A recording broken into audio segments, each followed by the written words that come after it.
Hello friends. आज हम लोग समझेंगे कि ये जो फ्रीडी साइक्लोन आया हुआ है वो क्या है और कहाँ पे आया हुआ है उसके बारे में हम लोग समझेंगे। फ्रेंड्स, आपको मैं बता दूं, यहाँ पे मैं यूपीएससी और सिविल सर्विसेज एग्जाम्स को लेके यहाँ पे जो भी कंकरेंट टॉपिक हैं उसको मैं कवर करता हूँ, जिसके कारण आपकी जो प्री और मेंस के चीज़ें हैं वो आसानी से कवर हो सकते हैं। तो आपका कंकरेंट इशू वो सारी चीज़ें कवर कर लेता हूँ मैं। और ये एक इम्पॉर्टेंट एस्पेक्ट है, अगर आप किसी भी एग्जाम्स में जाते हैं तो इस एग्जाम्स में आपको फ़ायदे मिलेंगे। और उसकी डिटेलिंग मैं ऐसे बनाता हूँ ताकि प्री के क्वेश्चंस, मेनली प्री के क्वेश्चन तो बिल्कुल भी नहीं छूटें। तो उसकी बैकग्राउंड और क्या इशू है और क्या टॉपिक है उसको सारे को देख के मैं कवर करता हूँ। तो चलिए शुरू करते हैं। ये मेरा चैनल है, इसको लाइक शेयर सब्सक्राइब कर सकते हैं अगर आपको अच्छा लगता हो। ये फ्रीडी साइक्लोन कहाँ पे आया उससे पहले मैं आपको बता दूं, ये जो फ्रीडी साइक्लोन है वो किस टाइप का साइक्लोन है। तो ठीक आपके इंडियन ओशियन के आसपास, इंडियन ओशियन के नीचे आपको मिलेगा। इंडियन ओशियंस की जो लोकेशन है वो भी मैं दिखाऊंगा, मैप के जरिए आपको बताऊंगा। यह जो लैंडफॉल हुई है वो मेडागास्कर का एक रीजन है, साउथ ईस्टर्न रीजन, जो कि कोस्टल है एरिया। वो 21 फरवरी को 2023 में ये लैंडफॉल करता है। और ये आता कहाँ से है? आता है ये आपके ऑस्ट्रेलिया से चलता है और आता है किधर? मेडागास्कर तक। ये इसकी डिस्टेंस है। इतनी लंबी डिस्टेंस कैसे कवर किया ये? अब बात है लंबी डिस्टेंस कवर करने की, तो भी एक इंपॉर्टेंट क्वेश्चन है यूपीएससी में। इतना लंबा डिस्टेंस लगभग 2000 या 2005 से लेके अभी तक कोई साइक्लोन ने नहीं करा है। तो यह one of the first history में है जो बहुत ही क्लाइमेटिक इंपैक्ट डाल रहा है। ये ऐसा साइक्लोन है जो क्लाइमेट में फर्स्ट टाइम आया हुआ है क्लाइमेट की वजह से। तो इसको समझते हैं। कंट्री जो है मेडागास्कर कंट्री, वह उसकी लोकेशन में दिखाऊंगा। वह 5 साल तक, पिछले 5 सालों से वो ड्रॉट का, फेमाइन का, इन सब प्रॉब्लम से गुजर रही है। जिसकी वजह से कारण क्या था उसका? मल्टीपल रेन सीजन का फेलियर है। मल्टीपल रेन सीजन का फेलियर है, उसकी वजह से ये प्रॉब्लम है। जिसकी वजह से लोगों को क्या समस्याएं जूझनी पड़ रही है? Loss of livelihood. बताइए, वहां पे अर्निंग चली जा रही है, फेमाइन, लोग माइग्रेट होकर दूसरे जगह शिफ्ट हो रहे हैं। ये प्रॉब्लम क्रिएट हो रही है वहां पे। जो बेसिक प्रॉब्लम है वो यूएन इसको रिजॉल्व करने के लिए बहुत सारी फंडिंग भी कर रही है। तो ये सब चीजें निकल के आई हैं। अब ये जो फ्रेडी है यह कितने किलोमीटर तक ट्रेवल करी, ये डाटा देखिए। 7200 kilometre, huge distance of friend. यह एक ह्यूज डिस्टेंस है जो कि कवर किया गया है south Indian oceans near Australia. और ये 15 दिनों में ये सारी चीजें कवर किया है इस तूफान ने, जिस तूफान का नाम है फ्रेडी साइक्लोन। इस साइक्लोन की कुछ विशेष खूबी है फ्रेंड्स, इसीलिए मैंने इसको कवर किया। और ये बहुत ही हाईलाइटेड रिसेंटली न्यूज में आ गई है, जिसके कारण ये मैंने आपको कवर किया। और ये हाईली अनयूजुअल है कि इतनी लंबी डिस्टेंस ये कवर करती है।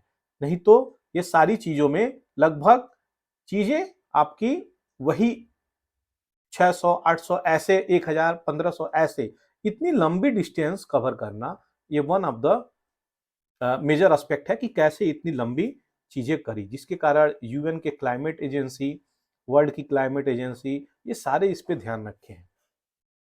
यह वहां तक तो चला गया, लेकिन वहां से भी ये रुका नहीं और आगे बढ़ रहा है। और जो बियरा कोस्ट है मोजाम्बिक की, मैं लोकेशन में आपको दिखा दे रहा हूं, यहाँ पे बीरा कोस्ट है मोजाम्बिक की। तो यहाँ पे इस जोन तक, इस जोन में ये पहुंच रहा है। तो इन जोन में भी ये पहुंच रहा है। अब ये मेडागास्कर हो गया। इसकी कैपिटल आप बता सकते हैं, इसकी कैपिटल क्या है मेडागास्कर की, और ये लोकेशंस कहाँ पे पड़ती है। यानी ये कैंसर और कैप्रिकॉर्न के बीच में पड़ती है या फिर कैप्रिकॉर्न के नीचे पड़ती है, आप ये भी हमें कमेंट करके बता सकते हैं। अब आती है फ्रेडी साइक्लोन के बारे में। मेडागास्कर को जो ट्रॉपिकल साइक्लोन था उसको हिट किया 2023 में जनवरी में एक चेंसो।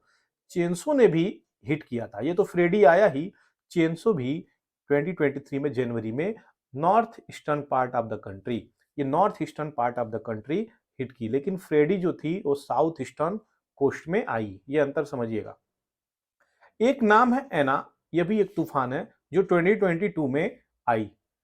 बात सिराई जो तूफान है वो फेब में आ गई, दुमाको जो है वो 15 ऑफ फेब को आ गई। तो ऑलमोस्ट 2023 में 3 स्टॉर्म सोचिए वहां पे पहुंचे। तो यह एक मेजर प्रॉब्लम है कि यहाँ पे जो क्लाइमेट चेंज की वजह से जो इम्पैक्ट हो रहा है बैडली, वह इसको भुगतना पड़ रहा है। फरवरी 23 को अगर बात करी जाए तो एमनाती तूफान आ गई। तो ये स्टॉर्म क्रिएट हो रहे हैं, क्यों हो रहे हैं उसको अगर बात करी जाए कि क्यों हो रहे हैं, तो वह आप यहाँ पे देख सकते हैं।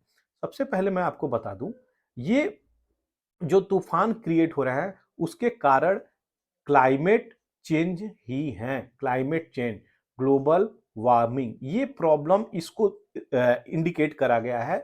वर्ल्ड में जितने भी क्लाइमेट साइंटिस्ट हैं उन्होंने ये बताया है इसको लेके। यह पहली ऐसी चीज है जो क्लाइमेट की वजह से स्टॉर्म इतनी लंबी कवर किया गया है 25 से लेके आसपास तक। यह अभी तक सबसे लंबी डिस्टेंस कवर करने वाली ऑलमोस्ट ये तूफान है। तो फ्रेडी तूफान के बारे में यहाँ पे जान गए हम लोग, पढ़े इसके बारे में, ये जान गए। अब इसके इम्पैक्ट को देख लेते हैं, इम्पैक्ट क्या है। तो वर्ल्ड फूड प्रोग्राम WFP एक ऐसी संस्था है, इसके बारे में भी मैं आपको बताऊंगा बैकग्राउंड, कि यह जो एस्टिमेट करी है कि 2022 तक 2.3 मिलियन पीपल, 2.3 मिलियन पीपल, सोच लीजिए 23 लाख के आसपास फूड सिक्योरिटी की प्रॉब्लम को फेस करेंगे। यानी फूड उनके पास इतनी मात्रा में अवेलेबल नहीं हो सकती और वो फूड सिक्योरिटी के साथ फेस करेंगे प्रॉब्लम। ये मोस्टली किसको अफेक्ट कर रहा है? Southern district of the Madagascar, जो कि आपको मैप में मैं यहाँ पे दिखा रहा हूं, आप देख सकते हैं ये पार्ट को ये इम्पैक्ट कर रहा है जो तूफान है। और ये छोटे छोटे मॉरिशस और रियूनियन आइलैंड और कंट्री हैं जो कि देख सकते हैं। ये इंपॉर्टेंट है, कभी कभी छोटे छोटे पीसेस एग्जाम्स में पूछ सकता है। अब ये आती है वर्ल्ड मैप की। तो वर्ल्ड मैप से ये हो गया अपना इंडियन ओशियन, और यहां से अगर बात करी जाए, यहां से सफर तय कर रहा है यहां तक का। तो इतना लंबा दूरी तय करना एक क्वेश्चंस जरूर राइज करता है कि आखिर में इतनी लंबी डिस्टेंस ये तूफान कैसे कवर किया। तो ये इस पे बातें चल रही हैं क्लाइमेट के द्वारा कि यह एक one of the major factor है कि यह क्लाइमेट चेंज की वजह से ही हुआ है। अब आते हैं, आपको इम्पैक्ट के बारे में बता देते हैं, जिसकी वजह से वहां पे लोगों का, अगर ड्रॉट पहले से 5 साल से ड्रॉट था, ड्रॉट और फेमाइन चल रही थी 5 साल से, तो जाहिर सी बात है वहां पे फूड का जो प्रोडक्शन होगा कितना वीक होगा, कितना कम होगा, जिसकी वजह से वहां पे फेमाइंस आनी है। ड्रॉट तो है, उसकी वहां से पॉवर्टी आएगी, लोगों को हेल्थ इश्यू, लोगों को स्टारवेशन की भी प्रॉब्लम फेस करनी पड़ रही है। तो यहाँ पे वर्ल्ड में, वैसे तो यूएन के रिपोर्ट के हिसाब से सोचा जाए तो वर्ल्ड में एक पेट या फिर खाली पेट रात को सोने वाले मिलियन पीपल हैं, जिनकी कोई गिनती नहीं है। तो डिक्रीज कर रहा है ये परचेजिंग पावर लोगों की, जिसके कारण लोग, अगर वहां पे एग्रीकल्चरल चीजें डिमिनिश हो जाती हैं, तो जो छोटे छोटे फार्मर्स हैं, जो छोटे छोटे weak sections of the people हैं, वो क्या नहीं कर सकते, वो अफोर्ड नहीं कर सकते कोई भी चीजें, क्योंकि उनकी जो लिवलीहुड है वो क्या है, एग्रीकल्चरल सेक्टर। तो उसकी वजह से प्रॉब्लम आ गई है, ये सारी चीजें प्रॉब्लम क्रिएट करी है।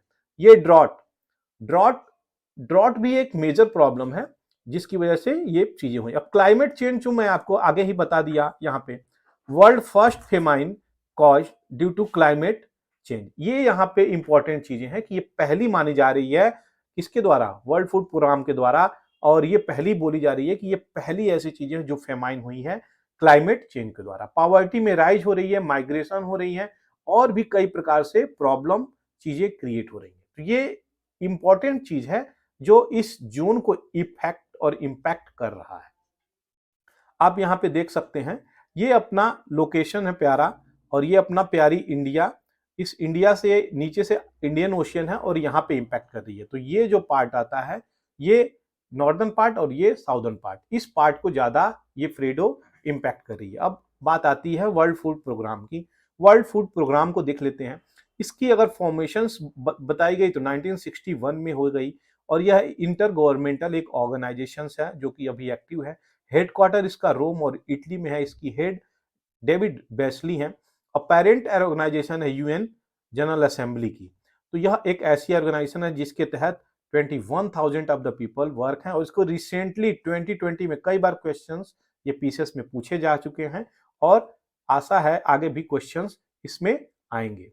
तो यह नोबेल पीस प्राइज के साथ इसको 2020 में सम्मान मिला। कैसे? क्योंकि जब आपका कोविड-19 आया था, तो कोविड-19 में लोग अपने घर से तक नहीं निकलते थे, जिसकी वजह से गरीबी और भूखमरी, पॉवर्टी इतनी बढ़ गई थी, लोग भूख से मर रहे थे। तो यही एक ऐसी ऑर्गेनाइजेशन है जो लोगों को लार्जेस्ट ह्यूमैनिटेरियन असिस्टेंस प्रोवाइड किया है।